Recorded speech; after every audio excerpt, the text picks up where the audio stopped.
টিমকে যেটুকু দেওয়া যায় আর কি আমার তরফ থেকে আমি আহ, চেষ্টা করবো 100% দেওয়ার। আমি যেটা বললাম ভাই, ইন্ডিয়া সিরিজ আমাদের জন্য চ্যালেঞ্জিং হবে। প্রিপারেশন বলতে আমরা এখানে যতটুকু পারতেছি আমাদের মেন বোলারদের বলই ফেস করতেছি আমরা। কিছুটা ডিফিকাল্টি তো আছেই, কারণ কোকাবুরা বলে যে বেসিক যে জিনিসটা সেটা হচ্ছে নতুন বলটা একটু ডিফিকাল্ট, পুরাতন বলটা খেলাটা ইজি। বাট এসজি বলে নতুন বলটা একটু ইজি, পুরাতন বলটা খেলাটা ডিফিকাল্ট। সো আমরা প্র্যাকটিস করতেছি, দেখা যাবে এখন কি। আমার কাছে মনে হয় দুজনের ব্যাটিং রেটটি খুবই ভালো। দুই টিমই যখন খেলবে তাদের 7-8টা করে ব্যাটসম্যান থাকবে, মেন ব্যাটসম্যান। দেখেন আমরা পাকিস্তানে খুব ভালো ক্রিকেট খেলেছি, এটা আমার কাছে মনে হয় এটা পাস্ট হয়ে গেছে, বাট এখান থেকে আমরা কিছুটা কনফিডেন্স পেয়েছি। বাট হোমে যখন ইন্ডিয়ার সাথে খেলবো, ইন্ডিয়া অলওয়েজ বেটার সাইড। তো আমি বলবো না যে খুব চ্যালেঞ্জিং হবে না, আবার খুব সহজ হবে। জিনিসটা তাদের কন্ডিশনে তারা খুব ভালো দল, এবং তাদের টেস্ট ক্রিকেটের যদি র্যাঙ্কটা দেখেন খুব উপরে, তো আমার মনে হয় আমাদের জন্য খুব চ্যালেঞ্জিংই হবে। কিপিং কোনো ব্যাটিং এর ক্ষেত্রে হেল্প করে না, কিপিং একটা পার্ট। যদি ফিল্ডিং করি, ফিল্ডিং যেভাবে করতে হয় কিপিং জিনিসটা সেম। না, স্বাভাবিক। আমি অলমোস্ট 9-10 বছর হয়ে গেছে ক্রিকেট খেলতে, সো ওইটুকু এক্সপিরিয়েন্স তো হয়েছে। এখনো সময় দায়িত্ব নেওয়ার, তো দায়িত্ব যদি এখন না নিয়ে তো আর কবে। সো সুযোগ পেলে আমি বলতেছি যে জিনিসটা যে দায়িত্ব নেওয়ার সময় এসেছে, বাট জিনিসটা এ না যে প্রতি ম্যাচে আমাকে আমি মানুষ, আমার দ্বারা মিস্টেক হতে পারে। না, আপনি একটা খুব ভালো পয়েন্ট বলেছেন। এটা আমাদের আসলে প্লেয়ারদের ফোকাস করা উচিত, কারণ টেস্ট ক্রিকেটে সেশন যেহেতু জিততে হয়, প্রত্যেকটা সেশন অনেক ইম্পর্টেন্ট। আমার কাছে ওইটা জিনিসটা ব্যক্তিগতভাবে মনে হচ্ছে যে আমরা প্রতিদিন যে ফার্স্ট সেশনে খুব একটা আমাদের যে 100% ক্রিকেটে খেলতে পারিনি, স্পেশালি বোলিং ব্যাটিং দুই দিক দিয়ে। তো এখানে একটা বিশাল বড় ইমপ্রুভমেন্টের জায়গা আছে। আর দেখেন, ড্রেসিং রুমে আমাদের সবসময় পজিটিভ মেন্টালিটি কথাবার্তাই হয়, আমরা কিভাবে কামব্যাক করতে পারি, কিভাবে গেমটাকে চালাতে পারি। সো এটা তো সবসময় পজিটিভ ওয়েতেই কথাবার্তা হয়, বাট একটা জিনিস ভালো যে আমাদের ওখানে একটা ইমপ্রুভমেন্টের জায়গা আছে, এবং আমরা চেষ্টা করবো ওই জিনিসটা ভালো করার। আমি যে খুব অ্যাটাকিং ক্রিকেট খেলি জিনিসটা তা না। আমার মনে হয় আমার কাছে যে বলটা মনে হয় স্কোরিং জোনের বল, আমি ওটাকে স্কোর করার চেষ্টা করি। আর অবশ্যই এখন যে কোনো ফরম্যাটে আপনি দেখবেন রানটা প্রাধান্য মানুষ বেশি দেয়।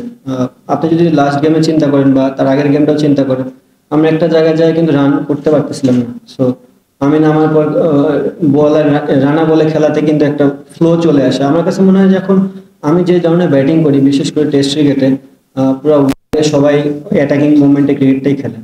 স্বাভাবিক বিষয়, টেস্ট ক্রিকেটে অ্যাটাকিং ফিল্ডিং থাকে, আউট হওয়ার চান্স যেমন বেশি থাকে, স্কোরিং করার অপরচুনিটিও বেশি থাকে। তো আমার মনে হয় আহ, আমি যদি আমার হাতে ব্যাটসম্যান থাকে লাইক মিরাজ, আমি যে ধরনের ব্যাটিং করি ওখানে আমি ম্যাক্সিমাম মিরাজরাই পাবো। বা উপর থেকে যদি একজন থাকে হয়তো বা মুশিবাই বা সাকিবকে পাবো, বা টপ অর্ডার থেকে একজনকে পাবো।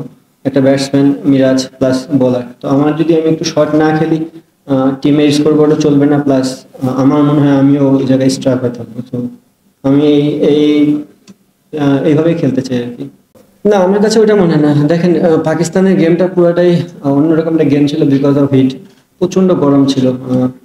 আমি কিপিং করেছি, আমি জানি যে ওখানে ওই হিটে দিনের শেষের দিকে আসে কিপিং করা, প্লাস যারা পেস বোলার, যাদের অলমোস্ট 15-16 ওভারের স্পেল হয়ে যায় বা 12 ওভারের স্পেল, তাদের জন্য আসে পরের স্পেলটাতে খুব মানে আছে না একটা যে দিনের ফার্স্টে এবং শেষের দিকে আসে। তো আমার কাছে মনে হচ্ছে এটা একটা অপরচুনিটি, প্লাস নিউ বলটা ছিল যেখানে রান করাটা একটু ইজি ছিল, বিকজ তারা টায়ার্ড এবং বলটা ভালো ব্যাটে আসতেছিল, ওল্ড বলটা খুব একটা ব্যাটে আসছে। তা আমি এবং শিবাই ডিসকাস করেছিলাম যে এটা একটা বিশাল অপরচুনিটি আমাদের রানটা কিছু আগায় নেওয়ার জন্য। আমার মনে হয় আমি পজিটিভ ইন্টার নিয়ে খেলেছি। মানে আমি কি সঠিক অ্যান্সার দেবো না ভুল অ্যান্সার দেবো? যদি সঠিক অ্যান্সার দিই, আমি এখানে কোনো কিছু নিয়ে চিন্তাই করিনি। আমি জাস্ট আমি আমাকে নিয়ে চিন্তা করেছি যে আমি কিভাবে পরিশ্রম করবো, কিভাবে বেটার করা যায়। ভুল অ্যান্সার হচ্ছে সারাদিন রুমে বসে কাঁদতাম। এটা হচ্ছে মন রক্ষার থেকে। বাট এটা ফ্যাক্ট না। ক্রিকেট প্লেয়ার সবাই সবসময় ভালো খেলবে না, বাট যে সময় খারাপ যায় সে চেষ্টা করে যে সবসময় ভালো কিছু করার। একটাই ওয়ে আছে আমাদের ভালো করার, সেটা হচ্ছে প্র্যাকটিস। আমি চেষ্টা করেছি অনেক প্র্যাকটিসে পরিশ্রম করার, এবং চেষ্টা করেছি ম্যাচে কিভাবে এটা ইমপ্লিমেন্ট করা যায়। তো আমার মনে হয় এটাই।